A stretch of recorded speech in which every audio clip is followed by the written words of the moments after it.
Hello students, कैसे हैं आप सब। उम्मीद करते हैं कि आप सभी लोग स्वस्थ होंगे, मस्त होंगे और अपने बोर्ड एग्जाम की तैयारी बेहतरीन रूप से घर पर कर रहे होंगे। तो मैं आप सभी की कमेंट देख रहा था, तो आप सभी लोगों की कमेंट यही आ रही थी कि सर आपने अभी तक फिजिक्स में जो चैप्टर नहीं पढ़ाए उनकी वन शॉट क्लास ले लीजिए। तो हमने सोचा जब आप सभी की इतनी ज़्यादा कमेंट है, आप सभी की इतनी ज़्यादा डिमांड है, तो हम क्यों नहीं पूरी करेंगे। मेरे रहते हुए आप सभी लोगों को किसी भी प्रकार की दिक्कत नहीं होनी चाहिए। तो चलिए, आज हमने क्या किया है, क्लास 12 की फिजिक्स फर्स्ट पेपर के अंतर्गत अभी तक मैंने ये चैप्टर आप सभी को नहीं पढ़ाया है। हो सकता है इस चैप्टर में आपको कहीं पर दिक्कत भी हो, तो आज से इस चैप्टर में कोई दिक्कत नहीं होने वाली है, क्योंकि ये इस चैप्टर की वन शॉट क्लास होगी। इसमें आप सभी लोगों को ये पूरा चैप्टर पढ़ाया जाएगा। साथ ही में इस चैप्टर के जितने भी महत्वपूर्ण न्यूमेरिकल हैं वो भी यहीं के यहीं डिस्कस किए जाएंगे। ठीक है, किन फार्मूलों पर न्यूमेरिकल आपके बोर्ड एग्जाम में बनेगा वो भी यहीं पर हम डिस्कस कर देंगे। तो जो विद्यार्थी हमसे जुड़ रहे हैं भाई, वीडियो को लाइक कर दें और लगातार वीडियो को शेयर करते रहें अपने दोस्तों को। ठीक है, और चैनल पर नए हैं तो सब्सक्राइब कर लें, क्योंकि ये काम करने से आपके हमारा मोटिवेशन बढ़ता है और आप सभी लोगों को हम ऐसी ही क्लासें प्रोवाइड करते रहेंगे। तो चलिए, बिना समय को लॉस किए हुए हम स्टार्ट करते हैं आज की क्लास को। ठीक है, देखिए ये हमारा फिजिक्स फर्स्ट पेपर कि इकाई नंबर 5 का चैप्टर है और इकाई नंबर 5 में एकमात्र यही चैप्टर है और ये बहुत ही छोटा चैप्टर है, विद्युत चुंबकीय तरंगे। ठीक है, बहुत सारे विद्यार्थी इस चैप्टर को कठिन मानते हैं, लेकिन ये चैप्टर आज से कठिन नहीं लगेगा। तो सबसे पहले आपको इसमें यह पढ़ना है कि विद्युत चुंबकीय तरंगे होती क्या है। यहाँ पर देखिए परिभाषा लिखी है कि ब्रिटिश वैज्ञानिक एक थे आपके मैक्सवेल। ठीक है, ब्रिटिश वैज्ञानिक मैक्सवेल थे। उन्होंने 1865 ईस्वी में केवल गणितीय सूत्रों के आधार पर यह प्रमाणित किया था कि जब किसी वैद्युत परिपथ में वैद्युत धारा बहती है, जब किसी वैद्युत परिपथ में वैद्युत धारा बहती है, आप सभी को पता है कि जब किसी चालक में वैद्युत धारा प्रवाहित की जाती है तो वैद्युत और चुंबकीय क्षेत्र दोनों प्रकार के गुण उत्पन्न होते हैं ना, दोनों क्षेत्र उत्पन्न होते हैं ना। तो यही बात इन्होंने यहाँ पर कही कि जब किसी परिपथ में वैद्युत धारा बहुत उच्च आवृत्ति से बदलती है तो परिपथ में जो ऊर्जा होती है, जो परिपथ की ऊर्जा होती है वो तरंगों के रूप में प्रसारित होती है। ठीक है, और इन्हीं तरंगों को हम क्या कहते हैं, विद्युत चुंबकीय तरंगे कहते हैं। कितनी आसान परिभाषा मैंने आप सभी लोगों के समक्ष लिख दी कि ब्रिटिश वैज्ञानिक मैक्सवेल ने 1865 ईस्वी में गणितीय सूत्रों के आधार पर इस बात को प्रमाणित किया कि जब किसी वैद्युत परिपथ में बहुत उच्च आवृत्ति से वैद्युत धारा क्या होती है भाई, वैद्युत धारा बहुत उच्च आवृत्ति से क्या भाई बदलती है या परिवर्तित होती है, तो उस परिपथ से जो ऊर्जा होती है वो तरंगों के रूप में क्या होती है, प्रसारित होती है। और इन्हीं तरंगों को विद्युत चुंबकीय तरंगे कहते हैं। ठीक है, जो विद्युत चुंबकीय तरंगे होती हैं, विद्युत चुंबकीय जो तरंगे होती हैं, देखिए इनको चलने के लिए किसी माध्यम की आवश्यकता नहीं होती है। ठीक है, और यहाँ पर यह भी बताया गया कि इन तरंगों में जो वैद्युत क्षेत्र ई होता है और जो चुंबकीय क्षेत्र बी होता है, ये परस्पर आपस में लंबवत तो होते ही हैं, साथ ही में जो तरंग संचरण की दिशा होती है उनके भी लंबवत होते हैं। इस कारण जो ये वैद्युत चुंबकीय तरंगे होती हैं, इनकी जो प्रकृति होती है ये कैसी होती है, अनुप्रस्थ होती है। ठीक है, और मैक्सवेल ने इस बात को भी प्रमाणित किया है कि जो विद्युत चुंबकीय तरंगों की चाल होती है, विद्युत चुंबकीय तरंगों की जो चाल होती है 3 × 10⁸ मीटर प्रति सेकंड होती है। मैक्सवेल ने इस चीज को भी प्रमाणित किया है, सिद्ध किया है कि जो विद्युत चुंबकीय तरंगों की चाल होती है वो 3 × 10⁸ मीटर प्रति सेकंड होती है। और इस बात से उन्होंने इस बात को सिद्ध किया कि ये जो 3 × 10⁸ मीटर प्रति सेकंड चाल है ये तो प्रकाश की निर्वात में चाल होती है। अर्थात ये बात उन्होंने बताई कि जो प्रकाश तरंगे होती हैं वो विद्युत चुंबकीय तरंगों के रूप में चलती है। क्यों? क्योंकि विद्युत चुंबकीय तरंगों की जो चाल होती है वो निर्वात में प्रकाश की चाल के बराबर होती है। अर्थात हम कह सकते हैं कि जो प्रकाश तरंगे होती है वो विद्युत चुंबकीय तरंगे हैं। ठीक है, जो प्रकाश है वो विद्युत चुंबकीय तरंगों के रूप में चलता है। क्लियर हुई ये बात। अब यहाँ पर देखिए एक बात मैंने आप सभी लोगों के समक्ष लिखी है कि इन तरंगों में जो वैद्युत क्षेत्र ई है और जो चुंबकीय क्षेत्र बी है ये तो परस्पर आपस में लंबवत होते ही हैं, साथ ही में जो तरंग संचरण की दिशा होती है इनके भी ये दोनों क्या होते हैं, परपेंडिकुलर होते हैं। तो इसका आप सभी लोगों के समक्ष हम फिगर बनाते हैं, क्योंकि कई बार बोर्ड एग्जाम में पूछा गया है कि वैद्युत चुंबकीय तरंगे क्या है, इसका आरेख बने, इनकी विशेषताएं भी पूछी गई हैं। तो देखिए जैसे यहाँ पर हम वैद्युत क्षेत्र को y अक्ष से प्रदर्शित करें, देखिए ये मान लीजिए वैद्युत क्षेत्र है, क्या वैद्युत क्षेत्र, तो जो चुंबकीय क्षेत्र होगा इस वैद्युत क्षेत्र के परपेंडिकुलर होगा। बाहर की ओर, तो हम बाहर की ओर तो लाइन खींच नहीं सकते हैं, तो इस लाइन को हम थोड़ा सा ऐसे खींच देते हैं। ठीक, तो ये वाली लाइन किसको व्यक्त करेगी? चुंबकीय क्षेत्र को। तो कहा गया कि जो विद्युत चुंबकीय तरंगे हैं, विद्युत चुंबकीय तरंगों में वैद्युत क्षेत्र E और चुंबकीय क्षेत्र B ये आपस में तो परपेंडिकुलर होते ही है, साथ ही में जो तरंग संचरण की दिशा होती है, ये तरंग संचरण की दिशा है, ये जो तरंग यहाँ पर लिख सकते हो आप तरंग संचरण की दिशा। फिगर आप सभी लोगों को बनाना है, तरंग संचरण की दिशा। ये जो तरंग संचरण की दिशा है, इस तरंग संचरण की दिशा की ये जो वैद्युत क्षेत्र E है ये भी परपेंडिकुलर होता है, जो ये चुंबकीय क्षेत्र B है ये भी क्या होता है? परपेंडिकुलर होता है। यही बात यहाँ पर लिखी गई है, तो इनका आरेख आप खींच सकते हो। ठीक है, ये जो तरंगे होती है, देखिए वैद्युत क्षेत्र ऐसे ऐसे चलता है और चुंबकीय क्षेत्र ऐसे, समझ सकते हो आप। ठीक, तो इसका आप आरेख ऐसे बना सकते हो।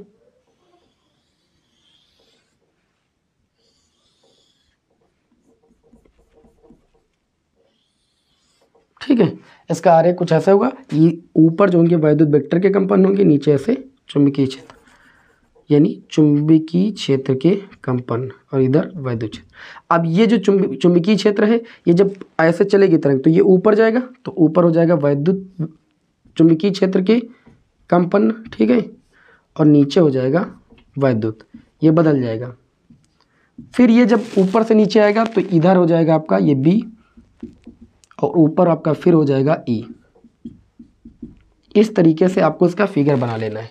वैद्युत चुंबकीय तरंगों में क्या होता है कि जो वैद्युत क्षेत्र E होता है और जो चुंबकीय क्षेत्र B होता है, ये परस्पर तो लंबवत होते ही हैं, लेकिन साथ ही में जो तरंग संचरण की दिशा होती है, ये जो लाइन गई है, ये जो तरंग संचरण की दिशा है, ये भी क्या होती है? वैद्युत क्षेत्र E और चुंबकीय क्षेत्र B के परपेंडिकुलर होती है।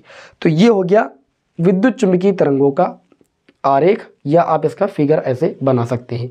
परिभाषा आप ले सकते हैं। ठीक है, बहुत ही आसान परिभाषा, इसमें किसी को कोई दिक्कत नहीं होनी चाहिए। याद रखना कि विद्युत चुंबकीय तरंगों को चलने के लिए किसी भी पदार्थिक माध्यम की आवश्यकता नहीं होती है, ये तरंगे निर्वात में भी चल सकती हैं।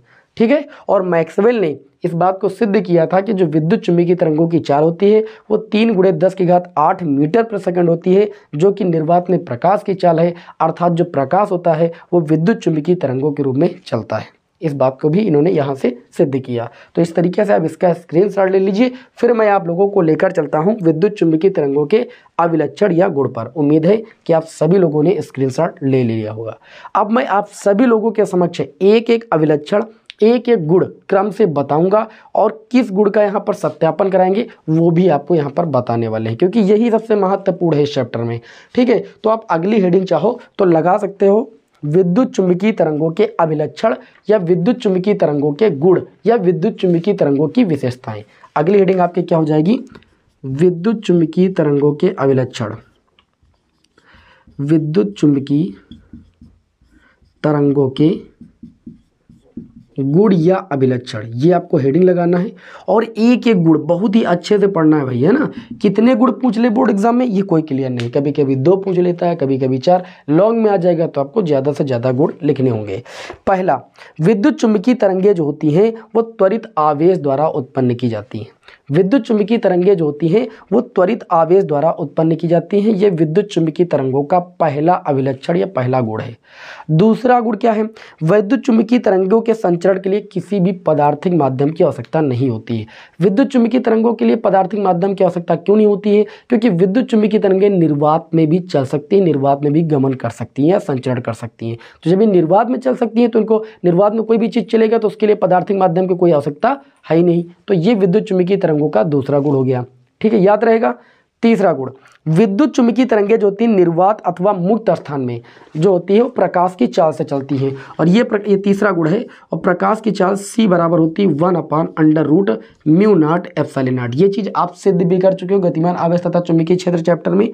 ठीक है, तो विद्युत चुंबकीय तरंगें जो होती है निर्वात अथवा मुक्त स्थान में c यानी 1/√μ0 की चाल से चलती हैं। ठीक है, c का मान कितना होता है? 3 × 10⁸ मीटर प्रति सेकंड। तो ये क्या है भाई? ये आपका विद्युत चुंबकीय तरंगों का तीसरा गुण है या तीसरा अभिलक्षण है। नंबर 4 पर आपको क्या लिखना है कि जो वैद्युत चुंबकीय तरंगे होती हैं इसमें वैद्युत और चुंबकीय क्षेत्र, वैद्युत क्षेत्र ई और जो चुंबकीय क्षेत्र बी, ये क्या होते हैं, परस्पर लंबवत होते हैं और तरंग संचरण की दिशा के भी ये क्या होते हैं, लंबवत होते हैं। तो इस प्रकार आप सभी लोगों ने अनुप्रस्थ तरंग में पढ़ा था, जिसमें वैद्युत वेक्टर के कंपन जो होते हैं वो क्या होते हैं, तरंग संचरण की दिशा के लंबवत गति करते हैं, वे तरंगे अनुप्रस्थ तरंगे कहलाती हैं। तो आपने क्या बताया, चौथे अभिलक्षण में यही तो बताया कि जो विद्युत चुंबकीय तरंगों में वैद्युत क्षेत्र ई और चुंबकीय क्षेत्र ई, यानी वैद्युत क्षेत्र के वेक्टर और चुंबकीय क्षेत्र के वेक्टर जो होते हैं ये परस्पर लंबवत गति करते हैं, ठीक, और तरंग संचरण की जो दिशा होती है इनके भी परस्पर लंबवत होते हैं। तो इस बात से क्या सिद्ध हुई बात कि जो विद्युत चुंबकीय तरंग है इसकी प्रकृति कैसी होती है, तो इसकी प्रकृति होती है अनुप्रस्थ। इसकी प्रकृति कैसी होती है, अनुप्रस्थ प्रकृति होती है। वैद्युत चुंबकीय तरंगों की प्रकृति कैसी होती है, कई बार ऑप्शन में पूछा गया है कि विद्युत चुंबकीय तरंगों की प्रकृति कैसी होती है, तो आप कहोगे विद्युत चुंबकीय तरंगों की जो प्रकृति होती है वो अनुप्रस्थ होती है, ठीक। तो ये हो गया विद्युत चुंबकीय तरंगों का अभिलक्षण नंबर 4। उम्मीद है कि ये बात भी आपको अच्छी तरीके से समझ में आ गई होगी, ठीक है। हम क्रम से बताने के लिए यहाँ पर देख रहे हैं, ठीक है, और ऐसा नहीं है कि हम यहाँ पर देख देख के आपको बता रहे हैं, आपको समझना हर एक चीज़ को है, ठीक है। हमारे पास डिजिटल बोर्ड नहीं तो आपको ऐसे से सिर्फ जो है अभी स्लाइड मार मार के आपको बता देते हैं जल्दी जल्दी, लेकिन मेरा काम है आपको समझाना, मेरा काम है आपको समझाना और आपका काम है आपको समझना, इसको अच्छी तरीके से दिमाग में बैठाना है, ठीक है। चलिए अगला हम देखेंगे अभिलक्षण विद्युत चुंबकीय तरंगों का अभिलक्षण नंबर 5 होगा, ठीक है। निर्वात में किसी बिंदु पर किसी क्षण तरंगों के वैद्युत तथा चुंबकीय क्षेत्रों के जो परिमाण होंगे, परिणामों का अनुपात, परिमाणों का अनुपात, वैद्युत क्षेत्र जो ई होता है इसको थोड़ा सा रफ कर देते हैं तो आपको हम बताते हैं क्या बात यहाँ पर आपको हम बता रहे हैं। देखिए भाई इसको थोड़ा सा रफ कर दें तो आपको हम अगला अभिलक्षण आपको समझाएं। निर्वात अथवा मुक्त स्थान में, निर्वात बोलिए या मुक्त स्थान बोलिए या मुक्त आकाश आप बोल सकते हैं, उसमें जो वैद्युत क्षेत्र ई होगा और जो चुंबकीय क्षेत्र बी होगा इनके परिमाणों का अनुपात, परिमाण का मतलब समझते हैं उसका मान, आंकिक मान, ठीक है। वैद्युत क्षेत्र ई का परिमाण और चुंबकीय क्षेत्र बी का परिमाण का जो अनुपात होगा वो प्रकाश की चाल के बराबर होगा। इस बात को अभी यहाँ पर हम आपको सिद्ध करके भी पहले बताएंगे, यही डेरिवेशन ही है, पहला डेरिवेशन आपका यही है। ई और बी में आपको क्या करना, निर्वात अथवा मुक्त स्थान में संबंध स्थापित करना, भी स्थापित कराएंगे, ठीक है। अब ई का जो मैक्सिमम मान होता है वो क्या होता है, महत्तम आयाम के महत्तम जो मान होता है ई नॉट होता है, बी का महत्तम मान बी नॉट होता है, इसका अनुपात भी सी के बराबर होता है। ये बात भी आप लोगों को यहाँ पर भी हम सिद्ध कराने वाले हैं। तो ये जो अभिलक्षण था इसको एक बार अगेन बोले दे रहे हैं, वैसे तो आपके सामने अभिलक्षण लिख कर आ ही रहा है कि निर्वात में किसी बिंदु पर किसी क्षण इन तरंगों के वैद्युत और चुंबकीय क्षेत्रों, वैद्युत और चुंबकीय क्षेत्रों, वैद्युत का मतलब इलेक्ट्रिक और बी चुंबकीय क्षेत्र, वैद्युत और चुंबकीय क्षेत्रों का जो परिमाणों का अनुपात होता है वो क्या होता है, सी के बराबर होता है। और अभी सी का मान मैंने बताया भी कितना होता है, 1/√μ0 एप्सिलॉन नॉट, ठीक है। निर्वात की वैद्युतशीलता और निर्वात की चुंबकशीलता, एप्सिलॉन नॉट क्या होती है, निर्वात की वैद्युतशीलता, म्यू नॉट आपने पढ़ा है निर्वात की चुंबकशीलता होती है, ठीक है। इस रिलेशन को भी आपने वहां पर सिद्ध किया है। चलिए अगला अभिलक्षण देखते हैं। अगला अभिलक्षण ये कि निर्वात में जो वैद्युत ऊर्जा घनत्व होता है, निर्वात में वैद्युत ऊर्जा घनत्व का सूत्र क्या होता है, मैं आपके समक्ष लिख देता हूँ। निर्वात में जो वैद्युत ऊर्जा घनत्व होता है वो UE से लिखा जाता है, ऊर्जा घनत्व को वैसे भी स्मॉल u से लिखा जाता है। तो वैद्युत क्षेत्र में ऊर्जा घनत्व की बात की गई तो U इंटू में E से लिख दिया गया है, वो कितना होता है 1/ε0 E² होता है, ठीक है। और चुंबकीय क्षेत्र में जो चुंबकीय ऊर्जा घनत्व होता है उसको UB से लिखते हैं 1/2 B² अपान में क्या होता है भाई μ0, जिसको μ0 को क्या बोलते हैं, निर्वात की चुंबकशीलता। तो आप कहोगे निर्वात में जो वैद्युत ऊर्जा घनत्व होता है वो UE बराबर ½ ε0 E² होता है, जबकि चुंबकीय ऊर्जा घनत्व जो होता है UB बराबर ½ B² अपान में μ0 होता है। और जो तो अगर कुल ऊर्जा घनत्व निकालना है तो दोनों को आपको जोड़ देना है, ठीक है कि नहीं, ठीक। अगला देखिए अभिलक्षण आपको मैं आपके सामने पढ़ रहा हूँ। विद्युत चुंबकीय तरंगों की औसतन ऊर्जा घनत्व वैद्युत तथा चुंबकीय क्षेत्रों में बराबर बराबर विभाजित होता है। मेरा कहने का मतलब यह है कि अगला अभिलक्षण ये कहता है कि निर्वात विद्युत चुंबकीय तरंगों में जो औसतन ऊर्जा घनत्व होता है, अर्थात जो वैद्युत ऊर्जा घनत्व यूई होता है, हम कह सकते हैं सिंपल भाषा में चुंबकीय ऊर्जा घनत्व यूबी के बराबर होता है। इस बात को अभी हम डेरिवेशन के माध्यम से सिद्ध करेंगे। सबसे पहले आप सभी लोगों को ये वाला डेरिवेशन हम आपको जा रहे हैं कराने, उसके बाद इस बात को सिद्ध करेंगे कि यहाँ पर जो वैद्युत ऊर्जा घनत्व होता है और जो चुंबकीय ऊर्जा घनत्व होता है ये भी आपस में क्या होते हैं भाई, बराबर होते हैं। एग्जाम में पूछा जा सकता है कि सिद्ध कीजिए कि जो वैद्युत ऊर्जा घनत्व है और जो चुंबकीय ऊर्जा घनत्व है ये परस्पर आपस में बराबर होते हैं। ठीक है, तो अभिलक्षण के साथ साथ अब इन दो प्रॉपर्टी को हम यहाँ पर प्रूव भी करेंगे। ठीक है, तो अगला आपको जो है हेडिंग लगा लेनी है। चलिए इसको हम रफ कर देते हैं, स्क्रीनशॉट लेना है तो ले लीजिए, फिर इसको रफ करके हम हेडिंग लगाते हैं। ठीक है, आपसे अगर कोई प्रश्न एग्जाम में पूछ ले कि वैद्युत चुंबकीय तरंगों की जो प्रकृति होती है अनुप्रस्थ क्यों होती है 1-2 नंबर में, तो आपको सिंपल भाषा में कहना है कि वैद्युत चुंबकीय तरंगों में जो वैद्युत वेक्टर के कंपन होते हैं और जो चुंबकीय वेक्टर के कंपन होते हैं वो क्या होते हैं, परस्पर एक दूसरे के लंबवत और तरंग संचरण की दिशा के लंबवत होते हैं। और जिसमें माध्यम के कण तरंग संचरण की दिशा के लंबवत कंपन करते हैं वे तरंगे अनुप्रस्थ तरंगे कहलाती हैं। ठीक, इसलिए वैद्युत चुंबकीय तरंगे क्या होती हैं, अनुप्रस्थ तरंगे होती हैं। इनकी प्रकृति कैसी होती है, अनुप्रस्थ होती है। चलिए भाई अगली हेडिंग आपको लगा लेना है, इसके बाद आपका अगला जो डेरिवेशन है, ठीक है, अभी मैंने बताया ई अपान में। चलिए मुक्त आकाश में, ठीक है, अगली आपको हेडिंग लगाना है मुक्त आकाश में, या हम कह सकते हैं निर्वात में। इसका मतलब यही है, मुक्त आकाश में, ठीक है, वेक्टर ई तथा वेक्टर बी के परिमाणों के बीच संबंध, के परिमाणों के बीच संबंध मैंने आप लोगों को ऑलरेडी पहले ही बता दिया विद्युत चुंबकीय तरंगों के अभिलक्षण में। अब यहाँ पर स्थापित करना है आपको ई और बी के परिमाणों के बीच संबंध आपको स्थापित करना है। ठीक है, तो यहाँ पर क्या करेंगे, हम मानेंगे कि मुक्त आकाश में जो विद्युत चुंबकीय तरंग है, विद्युत चुंबकीय तरंग को हम एक्स अक्ष के अनुदिश जो है गतिमान मानते हैं, क्योंकि जो वैद्युत वेक्टर है उसको वाई अक्ष के अनुदिश माना गया था, उसके परपेंडिकुलर क्या माना गया था, चुंबकीय क्षेत्र को माना गया था। तो हम मान लेते हैं कि मुक्त आकाश में या निर्वात में जो विद्युत चुंबकीय तरंग है वो एक्स अक्ष के अनुदिश क्या है भाई, गतिमान है। आपको लिखना है तो हिंदी में ले सकते हो कि माना एक विद्युत चुंबकीय तरंग है जो कि एक्स अक्ष के अनुदिश क्या है भाई, गतिमान है। उसके बाद यहाँ पर लिखेंगे जिसकी तरंग संख्या, अच्छा लिख लेते हैं, यहाँ पर लिख ही देते हैं, माना निर्वात में विद्युत चुंबकीय तरंग, शॉर्ट में लिखेंगे विद्युत चुंबकीय तरंग एक्स अक्ष के अनुदिश गतिमान है। एक्स अक्ष के अनुदिश, थोड़ा समय लगेगा, क्या कोई दिक्कत नहीं है। एक्स अक्ष के अनुदिश क्या है भाई, गतिमान है, अनुदिश गतिमान है, एक्स अक्ष के अनुदिश गतिमान है। थोड़ा सा लैंग्वेज तो आपको लिखनी ही पड़ेगी, ये डेरिवेशन का कोई मतलब नहीं। जिसकी तरंग संख्या को कैसे लिखते हैं, जिसकी तरंग संख्या कितनी भाई, स्मॉल के है। तरंग संख्या को स्मॉल के से लिखा जाता है और कोणीय आवृत्ति को मान लेते हैं ओमेगा है, तथा कोणीय आवृत्ति ओमेगा है, कोणीय आवृत्ति ओमेगा है। इतना सभी विद्यार्थी लिख सकते हैं, इसमें किसी को कोई दिक्कत नहीं होना चाहिए। अब जो वैद्युत क्षेत्र है वो वाई अक्ष के अनुदिश और चुंबकीय क्षेत्र जो है वो जेड अक्ष के अनुदिश है, होगा ही। ठीक है, तो अब यहाँ पर क्या निकालेंगे हम, वैद्युत क्षेत्र ई, तब वैद्युत क्षेत्र ई का परिमाण निकालेंगे इस समीकरण से, ई बराबर E naught sine omega T minus k x, तथा जो चुंबकीय क्षेत्र का परिमाण होगा बी बराबर बी नॉट, जहाँ पर ई नॉट क्या होगा, वैद्युत क्षेत्र का महत्तम आयाम, और बी नॉट क्या होगा, चुंबकीय क्षेत्र का महत्तम आयाम में महत्तम मान। ठीक है, ये हो जाएगा साइन ओमेगा टी माइनस का की एक्स। मैंने आपको बता रखा है कि ओमेगा क्या है, विद्युत चुंबकीय तरंग की कोणीय आवृत्ति है, के क्या है तो आप कहोगे तरंग संख्या है। ठीक, इसको हम मानेंगे समीकरण 1 और इसको मानेंगे हम समीकरण 2। अब हम करेंगे क्या भाई, वही पुराना काम। हमको क्या करना है, हमको बहुत आसान तरीके से समीकरण 1 और समीकरण 2 में ध्यान दीजिएगा, यहाँ पर एक मैक्सवेल की इक्वेशन लगेगी।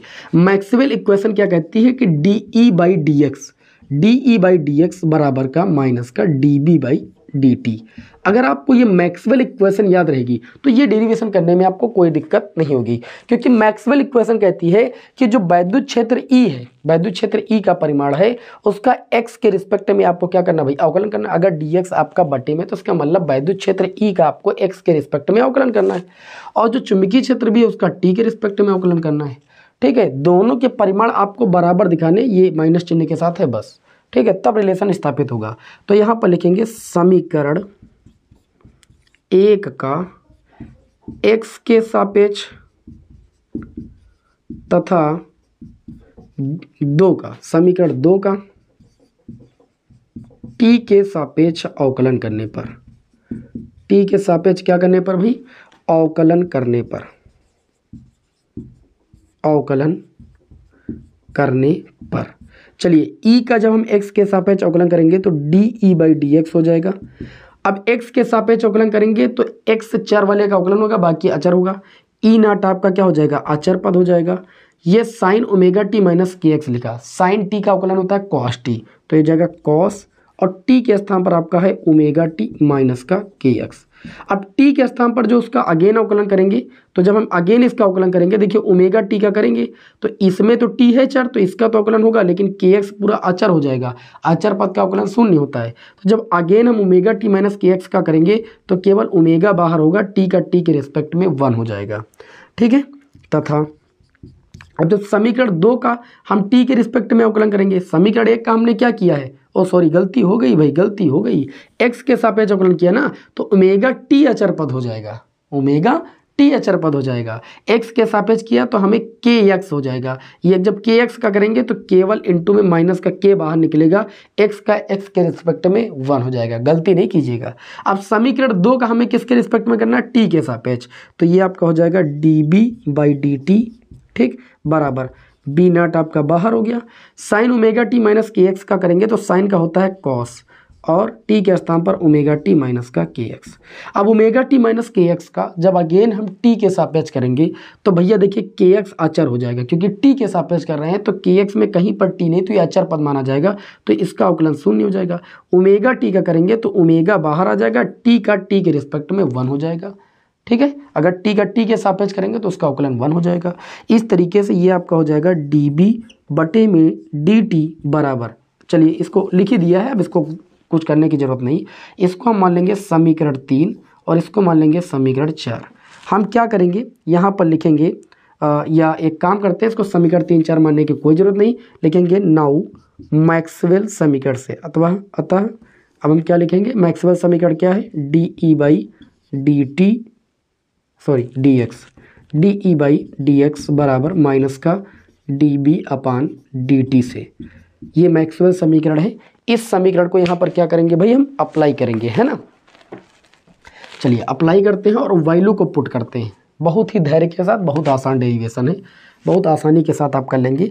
dE/dx की अगर बात करें तो dE/dx की वैल्यू है आपकी माइनस का k, देखिए माइनस का क्या आया था, उसके बाद इसको लिख लेते हैं E naught cos omega T minus का के एक्स बराबर माइनस dB/dt की वैल्यू आपने इधर निकाली, कितनी आई है, ओमेगा आगे लाइए, omega B naught cos omega T minus का के एक्स, कोई दुविधा वाली बात नहीं है। ठीक, अब दोनों पक्षों में cos omega T minus k x से cos omega T minus k x आपका कैंसिल हो गया भाई, कैंसिल कर दिया। इधर बचा आपका माइनस चिन्ह से ये माइनस चिन्ह कैंसिल हो गया, दोनों पक्षों में बचा ये के इंटू में ई नॉट बराबर ओमेगा बी नॉट। हमने क्या किया, ई नॉट बटे बी नॉट कर लिया, उधर आपका ओमेगा है, इस के को हम उधर लेकर चले गए। के क्या है, तरंग संख्या है, ओमेगा क्या है, कोणीय आवृत्ति है। ठीक है, तो ओमेगा का मान किसके बराबर होगा, 2 पाई, आवृत्ति को न्यू से लिखते हैं, न्यू लिख दिया। के बराबर क्या होता है, 2 में क्या होता है भाई, लैम्डा होता है। अब देखिए ई नॉट बटे में के, ठीक है, सॉरी ई नॉट बटे में बी नॉट बराबर 2 पाई से 2 पाई कैंसिल हो गया, ये लैम्डा ऊपर चला जाएगा तो न्यू लैम्डा हो जाएगा। और न्यू लैम्डा आवृत्ति और तरंगदैर्ध्य का जो गुणनफल होता है वो आप सभी लोगों ने पढ़ा है कि वो प्रकाश की चाल सी के बराबर होता है, सी बराबर न्यू लैम्डा, अभी प्रकाश वैद्युत प्रभाव चैप्टर में पढ़ा होगा आप लोगों ने। ठीक है, तो यहाँ पर देखिए इस तरीके से रिलेशन निकल के आया, अर्थात ई नॉट बटे बी नॉट बराबर सी, जहाँ सी क्या है, प्रकाश की चाल है। ई नॉट और बी नॉट क्या है, वैद्युत और चुंबकीय क्षेत्रों के महत्तम आयाम है, महत्तम मान है। ठीक है, अब यहाँ पर ई नॉट और बी नॉट अगर समान कला में होंगे, ठीक है, अगली कंडीशन क्या है, आप एक लाइन और लिख लेना, चूंकि ई तथा बी आप देख पा रहे हो, तथा चूंकि ई तथा बी वैद्युत क्षेत्र और चुंबकीय क्षेत्र समान कला में है, तब क्या हो जाएगा, ई नॉट, ये देखो आपने पढ़ा है ई बराबर ई नॉट बाई √2, ऐसे ही समझ लीजिए। ई नॉट का मान निकालेंगे तो आपका हो जाएगा √2e, और जब बी नॉट का मान निकालेंगे तो हो जाएगा √2b बराबर सी। √2 से √2 कैंसिल हो जाएगा, तो ये आपका आ जाएगा E/b बराबर कितना हो जाएगा, सी हो जाएगा। ठीक है, तो चाहे देखो मैंने इस रिलेशन को भी स्थापित कर दिया और महत्तम आयाम वाले पदों के रूप में भी इसको स्थापित कर दिया, अर्थात जो वैद्युत क्षेत्र का परिमाण है और चुंबकीय क्षेत्र का परिमाण का अनुपात है वो निर्वात में प्रकाश की चाल सी के बराबर है। सी क्या है, यहाँ पर निर्वात में प्रकाश की चाल। तो ये वैद्युत चुंबकीय तरंगों का अभिलक्षण ही था कि वैद्युत चुंबकीय जो तरंगे होती हैं वो वैद्युत क्षेत्र और चुंबकीय क्षेत्रों एक दूसरे के परपेंडिकुलर और तरंग संचरण की दिशा एक दूसरे के क्या होती है भाई, तरंग संचरण की दिशा के लंबवत होते हैं। ये दोनों वैद्युत वेक्टर के कंपन, वैद्युत और चुंबकीय क्षेत्र के। ठीक है, और साथ ही में आपको अभिलक्षण में ये भी बताया गया कि जो वैद्युत क्षेत्र ई का परिमाण और जो चुंबकीय क्षेत्र बी का परिमाण है कहाँ पर, निर्वात में, वो प्रकाश की चाल के बराबर होता है। अनुपात जो होता है प्रकाश की चाल के बराबर होता है। तो एक अभिलक्षण को मैंने यहाँ पर सिद्ध कर दिया। दूसरा अभिलक्षण मैंने अभी आपको बताया, वैद्युत चुंबकीय तरंगों का एक अभिलक्षण मैंने आपको और बताया। उसमें मैंने बताया कि जो ऊर्जा घनत्व होते हैं, वैद्युत क्षेत्र में जो ऊर्जा घनत्व होता है और जो चुंबकीय क्षेत्र में ऊर्जा घनत्व होता है वो आपस में बराबर होता है। अब इस बात को भी यहाँ पर हम आपको प्रूव करके दिखाते हैं। भैया ये सब बहुत इंपॉर्टेंट है, इसको अच्छे तरीके से आप तैयार कर लीजिए। इस चैप्टर में यही है ही है, स्क्रीनशॉट लेना तो आप ले लीजिए। फिर हम बढ़ते हैं नेक्स्ट। चलिए भाई, अब हम वैद्युत क्षेत्र का ऊर्जा घनत्व और जो चुंबकीय क्षेत्र का ऊर्जा घनत्व है ये आपको बताते हैं कि ये आपस में क्या होता है भाई, बराबर होते हैं।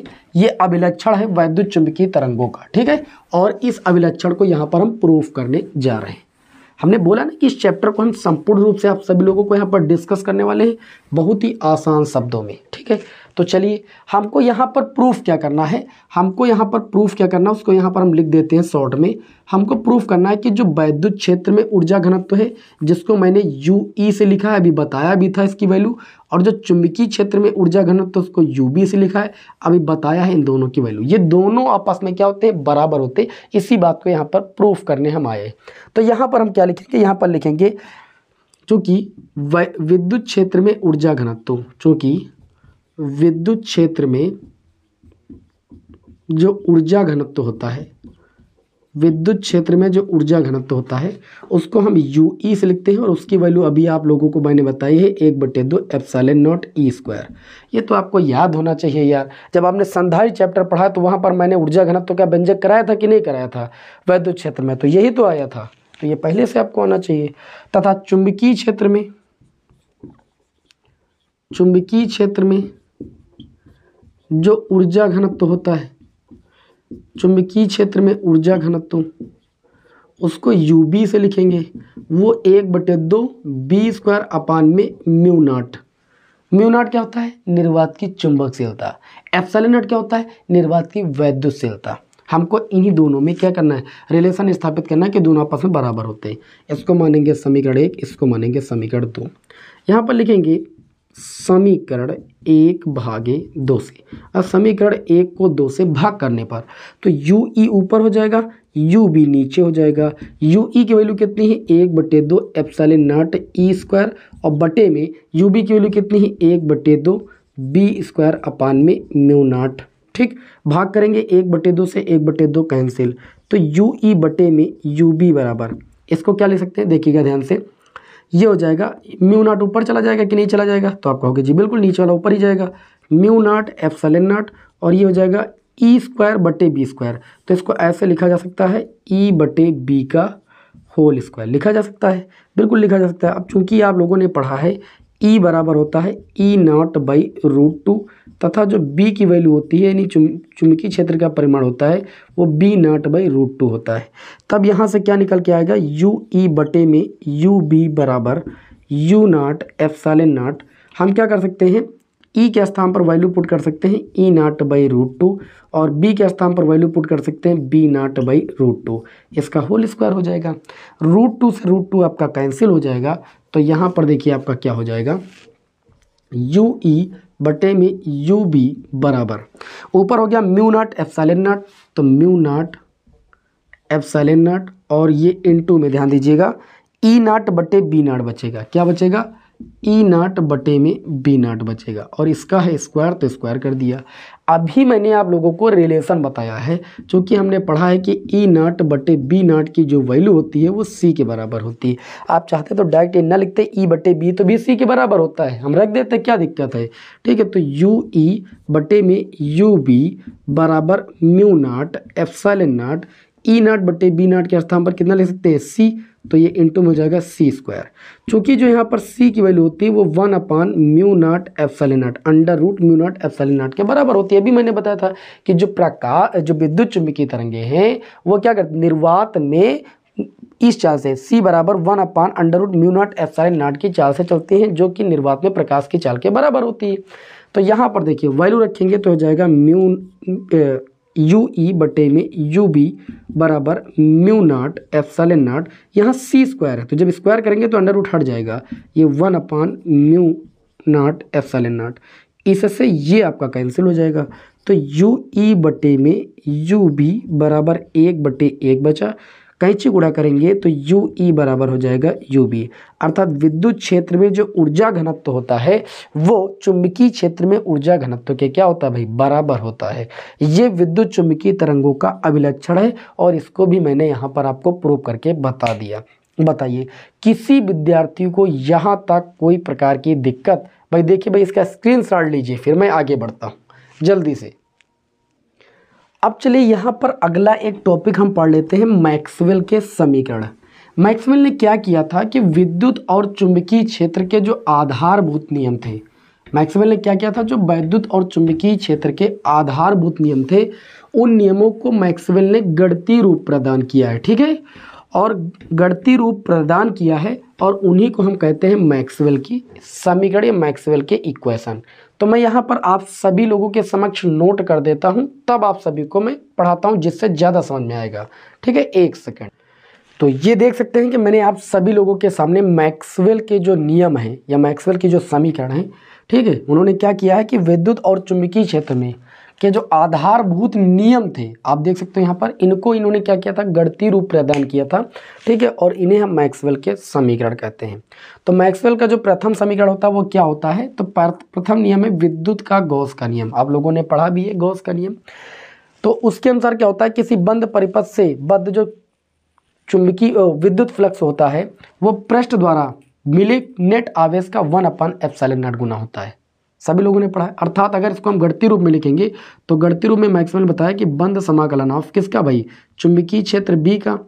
ठीक है, चुंबकीय क्षेत्र यहाँ पर चुंबकीय नहीं सॉरी वैद्युत क्षेत्र का, ठीक है, गुजरने वाला जो कुल वैद्युत फ्लक्स होता है यानी φE बराबर होता है E × dA। ठीक है, तो φE का जो समाकलन होता है वो नेट आवेश का क्या होता है, 1/ε0 गुना होता है। ठीक है, और इस समीकरण को हम कहते हैं मैक्सवेल का प्रथम समीकरण। देखिए वैद्युत फ्लक्स हमने पढ़ा φ बराबर E × dA, तो उसी का जो रेखीय समाकलन होता है, बंद समाकलन होता है या बंद पृष्ठ से गुजरने वाला कुल जो वैद्युत फ्लक्स होता है। अगर कुल वैद्युत फ्लक्स निकालना होता है तो समाकलन ही तो करते हैं, बंद समाकलन। इसीलिए मैंने क्या किया, यहाँ पर जो वैद्युत फ्लक्स की वैल्यू है E × dA, इसका हमने क्या किया, बंद समाकलन। ये क्या होता है, नेट आवेश का 1/ε0 गुना होता है। इसे मैक्सवेल का प्रथम समीकरण कहते हैं। नीचे आप लिख सकते हो, मैंने नहीं लिखा क्योंकि मेरे पास यहाँ पर ज़्यादा जगह नहीं है। दूसरा जो नियम है आपका वो है चुंबकत्व का गॉस का नियम। चुंबकत्व के गॉस के नियम के अनुसार किसी बंद पृष्ठ से बद्ध, यहाँ पर हमने लिखा नहीं है, इसको आप सही कर लेना, किसी बंद पृष्ठ से, ठीक है, कुछ चीज़ें छूट जाती है तो उनको सही करना। किसी बंद पृष्ठ से जो बद्ध चुंबकीय फ्लक्स होता है वो क्या होता है भैया, शून्य होता है। अर्थात हम कह सकते हैं बंद समाकलन B × dA जो होता है वो आपका शून्य होता है। इसे मैक्सवेल की द्वितीय समीकरण कहते हैं। ठीक है, ये इसके अनुसार किसी बंद पृष्ठ से जो चुंबकीय फ्लक्स होता है फाई बराबर × DA होता है, इसका जो समाकलन होता है वो क्या होता है, सदैव शून्य होता है। ठीक, या सदैव जो फ्लक्स होता है, कुल फ्लक्स के लिए हम समाकलन करते हैं तो ये जो कुल फ्लक्स है ये शून्य होता है। फ्लक्स बराबर फाई बराबर B × DA होता है। ठीक है, चुंबकीय फ्लक्स जो होता है B × DA और जो वैद्युत फ्लक्स होता है E × DA, बात एक ही है। अब यहाँ पर बात करें तो विद्युत चुंबकीय फैराडे का नियम, ये मैक्सवेल का द्वितीय समीकरण है। विद्युत चुंबकीय फैराडे का द्वितीय नियम भी आप लोगों ने पढ़ा है।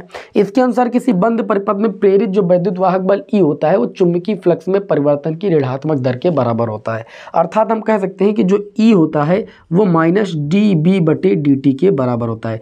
B हो गया चुंबकीय क्षेत्र, परिवर्तन की दर यानी बट्टे में अगर T हो जाए तो परिवर्तन की दर, उसे दर बोलते हैं, बट्टे में अगर समय चला जाता है तो। ठीक, तो जो विद्युत वाहक बल है वो चुंबकीय क्षेत्र में क्या है भाई, प्रेरित विद्युत वाहक बल E जो होता है चुंबकीय फ्लक्स में परिवर्तन, सॉरी यहाँ पर मैंने B लिख दिया है, d फाई लिखना आपको, चुंबकीय फ्लक्स बोला गया ना तो d फाई B होगा। ठीक है, चुंबकीय फ्लक्स को किससे लिखते हैं, B से। ठीक, तो इधर मैं लिख देता हूँ अगर आपको दिखाई पड़े, E बराबर माइनस का d फाई B बटे में dt। चुंबकीय फ्लक्स में परिवर्तन की ऋणात्मक दर के क्या होता है भाई, बराबर होता है प्रेरित विद्युत वाहक बल का मान। यह है फैराडे का विद्युत चुंबकीय फैराडे का नियम और इसे हम कहते हैं मैक्सवेल का तृतीय समीकरण। क्या कहते हैं भाई, मैक्सवेल का तृतीय समीकरण। आगे है आपका चौथा, एम्पियर मैक्सवेल परिपथीय नियम। एम्पियर का नियम भी आप सभी लोगों ने पढ़ा है कि किसी बंद परिपथ की सीमा के अंदिश, मैक्सवेल के अनुसार किसी बंद परिपथ की सीमा के अंदिश चुंबकीय क्षेत्र का जो रेखीय समाकलन होता है, चुंबकीय क्षेत्र को B से लिखते हैं, इसका रेखीय समाकलन का मतलब dl, L के सापेक्ष है ना, B का चुंबकीय क्षेत्र B का रेखीय समाकलन मतलब dl, L के रिस्पेक्ट में बंद समाकलन जो होता है वो बताया गया कि चालन धारा को I से लिखते हैं, विस्थापन धारा यानी डिस्प्लेसमेंट करंट जिसको हम ID से लिखते हैं, चालन धारा और विस्थापन धारा के योग का क्या होता है भाई, μ0 गुना होता है। तो μ0 गुना कर दिया और ये मैक्सवेल की चौथी समीकरण कहलाती है। चुंबकीय क्षेत्र B का रेखीय समाकलन चालन धारा और विस्थापन धारा के योग का μ0 गुना होता है। इसे मैक्सवेल की चौथी समीकरण या चौथा नियम कहते हैं। समझ गए? तो इस तरीके से हमने मैक्सवेल की चारों समीकरणों को यहाँ पर या चारों नियमों को जिसे उन्होंने गणितीय रूप प्रदान किया है वो भी मैंने डिस्कस कर दिया। लिख इसलिए दिया कि आप आसानी के साथ नोट्स बना सकें। ठीक है, और बाकी कोई औचित्य नहीं था। हम चाहते तो ऐसे भी बोल सकते थे लेकिन ऐसे बोलते तो थोड़ा कम समझ में आता, इस वजह से हमने यहाँ पर लिख दिया। अब यहाँ पर बचा हुआ है विद्युत चुंबकीय स्पेक्ट्रम। इसमें आप सभी लोगों को क्या पढ़ना है, जो विद्युत चुंबकीय तरंगे हैं इनके तरंग दैर्ध्य के बढ़ते हुए क्रम को आपको हम एक ट्रिक से बताने वाले हैं, क्योंकि इस पर हमेशा आपके बोर्ड एग्जाम में प्रश्न आता है। ठीक है, तो यहाँ पर आप सभी लोगों को तरंग दैर्ध्य पर, आवृत्ति पर और इसका उपयोग, इसका हम यहाँ पर आपके सामने पूरा चार्ट बनाने जा रहे हैं जिससे आप सभी लोगों को सरल से सरल भाषा में समझा सकें। और इस पर आधारित हम तुरंत 1-2 प्रश्न उठाएंगे जो आपके हाल ही में बोर्ड एग्जाम में पूछे गए हैं। ठीक है, उसके बाद आंकिक न्यूमेरिकल, उसके बाद ये जाकर के पूरा चैप्टर आपका समाप्त होगा। तो इसका स्क्रीनशॉट लेना तो भाई जल्दी से स्क्रीनशॉट इसका ले लीजिए। यहाँ पर मैंने आप सभी लोगों के समक्ष विद्युत चुंबकीय स्पेक्ट्रम के बारे में बता रखा है और बहुत ही अच्छे तरीके से आप सभी लोगों को इसको एक पेज पर बना लेना है। जो बातें मैंने यहाँ पर लिखी पहले एक एक बात को अच्छी तरीके से समझिए। यहाँ पर मैं आप लोगों को ट्रिक से एक बात को बताने वाला हूँ कि कैसे जो विद्युत चुंबकीय तरंगे हैं इनकी तरंग दैर्ध्य के बढ़ते हुए क्रम को आप कैसे ट्रिक से तैयार करोगे, या आवृत्ति के बढ़ते और घटते क्रम को कैसे ट्रिक से तैयार करोगे। मैंने एक ट्रिक बनाई है और इस ट्रिक से 100% एक क्वेश्चन आपके बोर्ड एग्जाम में काम कर जाएगा। ठीक है, तो बहुत ध्यान से देखना। तो विद्युत चुंबकीय स्पेक्ट्रम होता क्या है, सामान्यतः विद्युत चुंबकीय तरंगों के तरंग दैर्ध्य के बढ़ते क्रम में व्यवस्थित प्रतिरूप को हम विद्युत चुंबकीय स्पेक्ट्रम कहते हैं। हालांकि यहाँ पर जो मैंने विद्युत चुंबकीय तरंगे लिखी हैं ये इनके तरंग दैर्ध्य का घटता हुआ क्रम लिखा है। सबसे अधिक जो तरंग दैर्ध्य है वो रेडियो तरंगों की होती है और सबसे कम जो होती है तरंग दैर्ध्य वो गामा किरणों की होती है। ठीक है, तो आप इसको उल्टा करके भी लिख सकते हो, इसमें कोई दिक्कत वाली बात नहीं है। सबसे पहले अगर हम बात करें यहाँ पर रेडियो तरंगे, तो रेडियो तरंगों की जो आवृत्ति होती है वो 3×10⁹ से 3×10⁴ हर्ट्ज होती है। आप सभी लोग ये सोच रहे होंगे क्या हमको आवृत्ति और तरंग दैर्ध्य रटना पड़ेगा। भैया ऐसा कोई प्रश्न एग्जाम में नहीं आता है कि आपको तरंग दैर्ध्य यहाँ से रट कर जाना पड़े, ठीक है ना, लेकिन आपको पढ़ना तो है ही है यहाँ पर। तो पढ़ लेते हैं कितनी होती है तरंग दैर्ध्य होती है 1×10⁻1 से 10⁴ मीटर होती है। ठीक है, और इसका उपयोग सबसे मेन तो है आपको उपयोग याद करना, इसीलिए मैंने इसको यहाँ पर बनाया है। रेडियो जो तरंगे होती हैं इनका मुख्य उपयोग क्या है? रेडियो तथा दूरदर्शन की संचार प्रणालियों में तथा सेल्यूलर फोनों में इसका क्या होता है? रेडियो तरंगों का उपयोग होता है। रेडियो एवं दूरदर्शन की संचार प्रणालियों में और सेल्यूलर फोन जो हम यूज करते हैं उसमें जो होता है रेडियो तरंगों का उपयोग होता है। ये बहुत ही महत्वपूर्ण उपयोग है, पूछा जाएगा तो आप सभी लोगों को याद होना चाहिए। आप आवृत्ति तरंग दैर्ध्य याद करें चाहे ना याद करें, लेकिन उपयोग आना चाहिए। साथ ही में आप लोगों को किस विद्युत चुम्बकीय तरंग की तरंग दैर्ध्य किस विद्युत चुम्बकीय तरंग दैर्ध्य से ज़्यादा है, इसके लिए भी आपको हम ट्रिक बताने वाले हैं। ठीक है, या आवृत्ति को भी हम ट्रिक से बताने वाले हैं। सूक्ष्म तरंगों की बात करें तो सूक्ष्म तरंगों को हम माइक्रोवेव्स कहते हैं या माइक्रो तरंगे भी कहते हैं। इनकी आवृत्ति 3×10⁻11 से 1×10⁹ हर्ट्ज होती है और तरंग दैर्ध्य 1×10⁻³ से 3×10⁻1 मीटर होती है। ठीक है, और इनका उपयोग मुख्य है उपयोग विमान संचालन में किन तरंगों का उपयोग होता है? सूक्ष्म तरंगों का। ठीक है, रेडार में, उपग्रहों तथा बेतार संचरण में, यानी लंबी जो दूरियां होती हैं, ठीक है, जिनका तार के जहाँ पर बेतार मतलब तार के द्वारा मतलब उपयोग नहीं होता है, कोई चीज़ बेतार हो, जैसे लंबी दूरियां हैं तो वहाँ पर तार थोड़ी उपयोग होगा। ठीक है, तो बेतार संचार में भी क्या होता है? इन तरंगों का उपयोग होता है, सूक्ष्म तरंगों का। ठीक है, और विमान संचालन में, रेडार में, ठीक है, इन्हीं तरंगों का उपयोग होता है। अवरक्त विकिरण की अगर बात करें, अवरक्त विकिरण का मतलब प्रकाश होता है। इसकी जो आवृत्ति होती है 4×10⁻14 से 6×10⁻10 हर्ट्ज होती है और तरंग दैर्ध्य 7×10⁻7 से 5×10⁻3 मीटर होती है। ठीक है, उपयोग इसका है पौध घरों में पौध को गर्म रखने में, युद्ध के दिनों में जब कोहरा या धुंध होता है तो उसके पार देखने के लिए हम इस विकिरण का यूज करते हैं। किस? अवरक्त विकिरण का सबसे इसका मुख्य उपयोग है। अगला है दृश्य विकिरण। दृश्य विकिरण की जो आवृत्ति होती है वो 7.5×10⁻14 से 4×10⁻14 हर्ट्ज होती है और तरंग दैर्ध्य की बात करें तो 4×10⁻7 से 7×10⁻7 मीटर होती है। सबसे मुख्य इसका उपयोग क्या है? अणुओं की संरचना जानने में, ठीक है, और परमाणु के बाह्य कोशों में इलेक्ट्रॉन के प्रबंधन का पता लगाने में। ठीक है, ये इसका क्या है? मुख्य उपयोग इस विकिरण का। किस विकिरण का? दृश्य विकिरण का। अगली जो आपकी विकिरण है वो है पराबैंगनी विकिरण। पराबैंगनी विकिरण की जो आवृत्ति होती है 5×10⁻17 से 7.5×10⁻14 हर्ट्ज होती है और तरंग दैर्ध्य 6×10⁻10 से 4×10⁻7 मीटर होती है। उपयोग बहुत ध्यान दीजिएगा, यहाँ पर जो पराबैंगनी विकिरण का उपयोग है वो आपका नकली दस्तावेजों के उपयोग में, अंगुली के निशानों का पता लगाने में जो है किसका उपयोग होता है? पराबैंगनी विकिरण का उपयोग होता है। फिर है आपकी एक्स किरणें। एक्स किरणों की जो आवृत्ति होती है वो 3×10⁻21 से 1×10⁻16 हर्ट्ज होती है। ठीक है, ये इनका मतलब रेंज है, परिसर है। और जो तरंग दैर्ध्य होती है 10⁻13 से 10⁻8 मीटर होती है। उपयोग इसका है परमाणु के भीतरी कोश की संरचना जानने में तथा रोगों के निदान में। ठीक है, याद रखना आपको। गामा किरणों की अगर बात करें तो इनकी आवृत्ति 3×10⁻22 से 3×10⁻18 हर्ट्ज होती है और तरंग दैर्ध्य 10⁻14 से 10⁻10, अर्थात इन तरंगों की जो आवृत्ति होती है वो सबसे ज़्यादा और तरंग दैर्ध्य जो होती है वो सबसे कम होती है।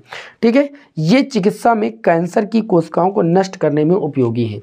ये क्या है? ये चिकित्सा में कैंसर कोशिकाओं को नष्ट करने में उपयोगी है।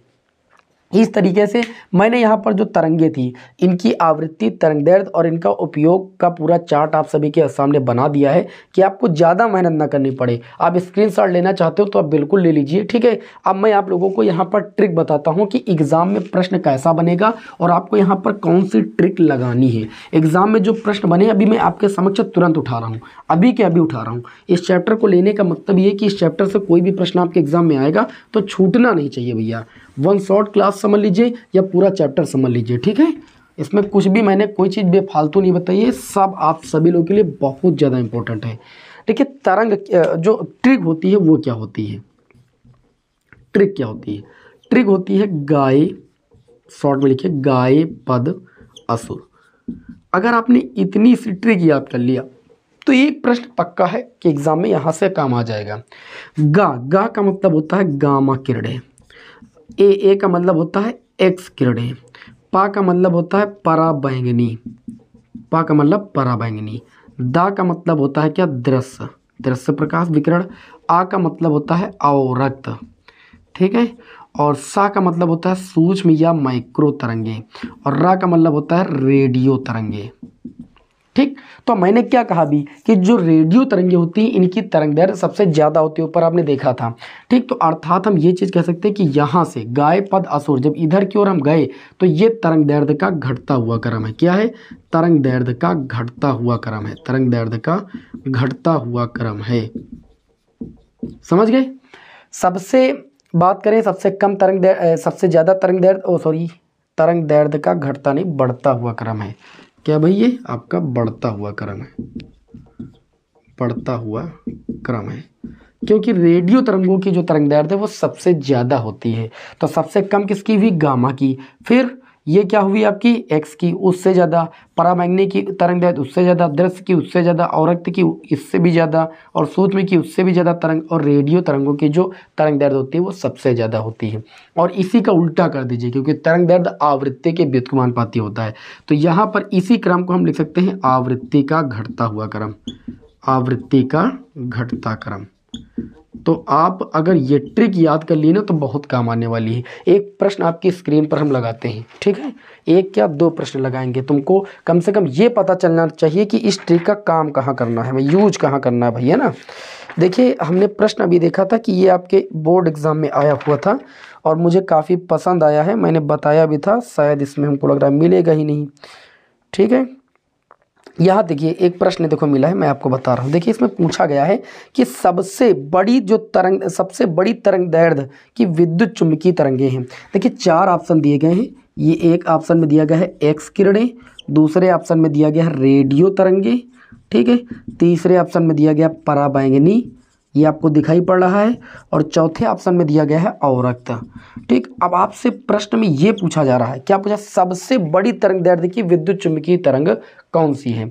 तो मैंने अभी आपको बताया कि सबसे अधिक जो तरंग दैर्ध्य है वो रेडियो तरंगों की है, उससे कम सूक्ष्म, फिर उससे कम अवरक्त, फिर दृश्य, सबसे कम गामा। तो रेडियो यहाँ पर है तो सबसे अधिक तरंग दैर्ध्य इसी की होगी। यह तरंग दैर्ध्य का घटता या बढ़ता हुआ क्रम आ जाए, जैसे इनका घटता हुआ क्रम आपसे ऑप्शन में λ1 λ2 λ3 करके पूछ लिया जाए, ठीक है। तो देखिए सब, जैसे इसको हम कहते हैं λ1 ये है, λ2 ये है, λ3 ये है, और λ4 ये है, तो इसका तरंग दैर्ध्य का बढ़ता हुआ क्रम लिखिए या घटता हुआ क्रम लिखिए। तो सबसे अधिक किसकी है? तो आप कहोगे रेडियो की, रेडियो को मैंने λ2 बोला है, इसकी तरंग दैर्ध्य अधिक है किससे भाई? देखिए इसकी जो तरंग दैर्ध्य है वो सूक्ष्म से सूक्ष्म है, नहीं है, सूक्ष्म से अधिक। सूक्ष्म से बात क्या है? अवरक्त, तो अवरक्त है तो अवरक्त है, तो अवरक्त से क्या हो जाएगी? बड़ी। अवरक्त को मैंने λ4 से लिखा, ठीक। अब अवरक्त किससे बड़ी है? अवरक्त जो है दृश्य पराबैंगनी, तो पराबैंगनी मिल रहा है, यानी λ3 से इसकी तरंग दैर्ध्य बड़ी है, किसकी? सूक्ष्म की, अवरक्त की, ठीक है। अब जो पराबैंगनी है वो किससे अधिक है? वो आपकी एक्स से अधिक है, एक्स भी था इसी में, तो एक्स को मैंने λ1 माना, यानी λ1 की जो वैल्यू है उससे ज़्यादा है λ3 की वैल्यू। λ3 क्या? पराबैंगनी, और उससे ज़्यादा किसकी है? λ4 यानी अवरक्त की, और सबसे ज़्यादा किसकी है भाई? रेडियो। तो ये जो है तरंग दैर्ध्य, इन तरंगों का बढ़ता हुआ, तरंग दैर्ध्य का बढ़ता हुआ क्रम हो गया है। अगर आवृत्ति का पूछेंगे तो इसी का उल्टा कर देना है बस, ठीक। तो इस तरीके से ये ट्रिक आपके क्वेश्चनों में काम आएगी। ऐसा क्वेश्चन अभी 2022 में हाल ही में बोर्ड एग्जाम में आया था, ठीक है। अब यहाँ पर हमें दिखाई नहीं पड़ रहा है क्योंकि हमारे पास बहुत ज़्यादा न्यू बुक नहीं है, ठीक है। तो ऐसे प्रश्न पूछा जाता है कि सबसे अधिक आवृत्ति, जैसे एक प्रश्न मैं आप सभी लोगों के समक्ष उठा रहा हूँ, अपनी स्क्रीन पर देखिए, अपनी स्क्रीन पर आप सभी लोग देख सकते हो। देखिए इसमें लिखा है कि सबसे अधिक आवृत्ति की तरंग कौन सी है? तो मैंने कहा सबसे अधिक अगर तरंग दैर्ध्य इसकी रेडियो की है तो सबसे कम आवृत्ति इसी की होगी, लेकिन आपको ऑप्शन के अकॉर्डिंग आंसर देना है। तो पहला ऑप्शन है पराबैंगनी, पराबैंगनी दिया यहाँ पर है पराबैंगनी। उसके बाद गामा, तो गामा आ गया ना, तो गामा की आवृत्ति देखो इसकी तरंग दैर्ध्य सबसे ज़्यादा है, तो इसका मतलब ये है कि इसकी आवृत्ति सबसे कम होगी, और इसकी जो तरंग दैर्ध्य सबसे कम, इसका मतलब इसकी आवृत्ति सबसे ज़्यादा होगी। तो सबसे अधिक आवृत्ति वाली तरंग आपको मिल गई गामा। अगर गामा ना दी होती तो उसके बाद यहाँ पर जो आती सबसे आगे वही आपकी हो जाती। तो जो क्वेश्चन नंबर 8 का आंसर होगा वो आपका गामा तरंगे होगा, ठीक है। तो इसी तरीके से बहुत सारे क्वेश्चन आपके एग्जाम में बन सकते हैं। अब यहाँ पर ज़्यादा हम प्रश्न आप सभी के समक्ष नहीं ले रहे हैं, अब हम न्यूमेरिकल लेने जा रहे हैं, ठीक है। ये ट्रिक ऐसे काम आएगी, आपके एग्जाम में एक प्रश्न पक्का आएगा। आगे चलिए बढ़ते हैं अब हम न्यूमेरिकल की ओर। न्यूमेरिकल आपके एग्जाम में इसमें 3 टाइप के सूत्रों पर आधारित होंगे, ठीक है। एक मैंने जो आपको अभी इक्वेशन बताई थी, मैं सूत्र आपको पहले ही बता दे रहा हूँ कौन कौन से सूत्र जो है यहाँ पर लगने वाले हैं न्यूमेरिकल में, और किन सूत्रों पर आपसे एग्जाम में प्रश्न पूछा जाना है। ठीक है, उसको यहीं पर मैं आपको बता दे रहा हूँ। ठीक है, देखिए पहला प्रश्न जो पूछा जाएगा वो इस सूत्र पर पूछा जाएगा, ई नॉट बटे में बी नॉट बराबर सी। इस सूत्र पर ज़्यादा क्वेश्चन आएंगे। ठीक, उसके बाद दूसरा जो है आपका, ये मैंने समीकरण बताई, ई बराबर E naught sine omega T minus का के एक्स। ठीक, और बी बराबर B naught sine omega T minus k x. इस सूत्र को ऐसे भी लिख सकते हो, ई बटे बी बराबर सी। इस पर भी आ सकता है, इस पर भी, इन समीकरणों पर बनेगा। और इसमें जो ओमेगा है वो कोणीय आवृत्ति 2 पाई न्यू, इस पर भी बनेगा। और के जो है तरंग संख्या है, इसका सूत्र होता है 2 पाई अपन लैम्डा, इस पर भी सवाल बनेंगे।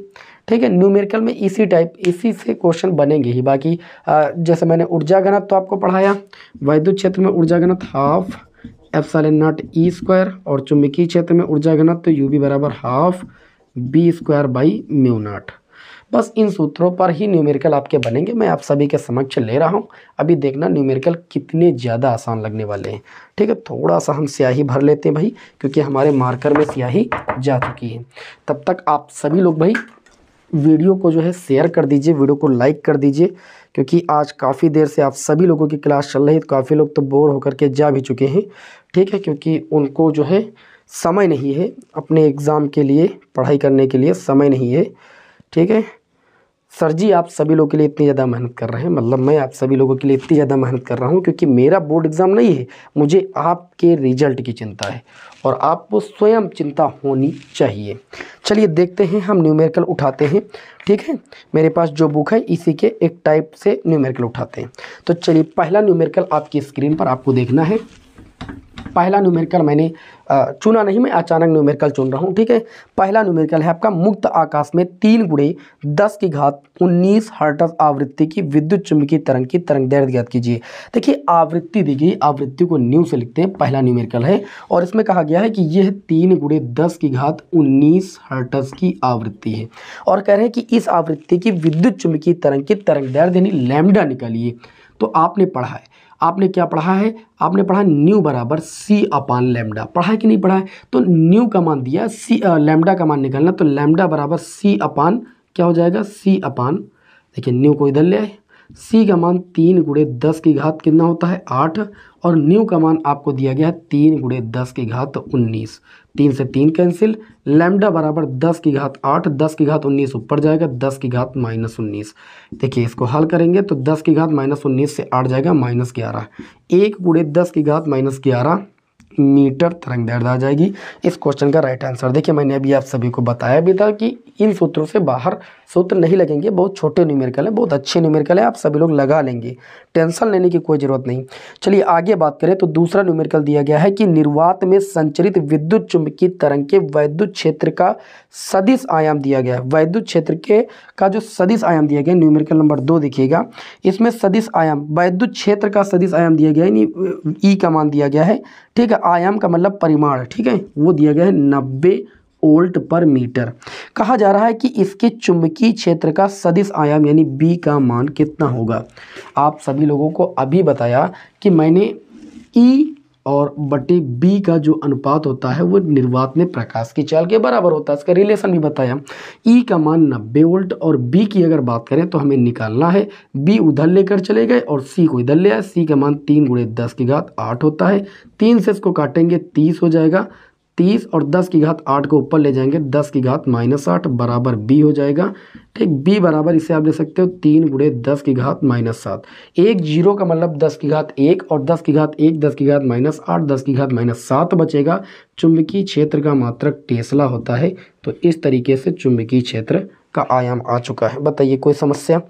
अगला न्यूमेरिकल है, बोर्ड एग्जाम 2016 में पूछा गया है, न्यूमेरिकल नंबर 3 कि एक विद्युत चुम्बकीय तरंग के चुंबकीय क्षेत्र का आयाम, एक विद्युत चुम्बकीय तरंग के चुंबकीय क्षेत्र का आयाम, आयाम को हम मतलब परिमाण बोलेंगे बी।